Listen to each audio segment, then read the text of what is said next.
Kaso ng missing sabungero, pahirapang umusad ayon sa PNP Internal Affairs Service. Umabante sa balita si Abante reporter Edwin Balaso. Abante Radyo Balita sa tanghali.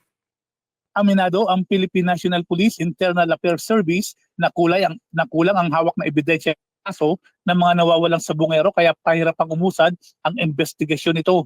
Ito ang sinabi ni PNP IAS Inspector General Attorney Brigido Dulay Jr. sa panayam ng mga reporters kaninang umaga sa Campo Crame.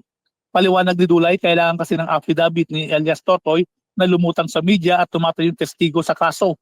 Dagdag pa nito na may tuturing na hadlang sa kaso ng mga nawawalang sabungero ang mga kulang na ebidensya dahil mahirap maituro ang mga taong sangkot sa kaso. Nabatid sa testimonya ni Elias Totoy na aabot sa 20 mga pulis ang sangkot sa kaso ng missing sabungero.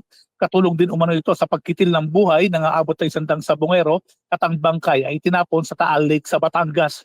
Bago naman ang revelasyon, una nang na-dismiss sa serbisyo ang 7 pulis na sangkot kasi noong ang 7 pulis na sangkot sa kaso noong 2022. Ako si Edwin Balasa ng Abante Radio. Ito ang balitang mabilis, mabangis, walang mintis.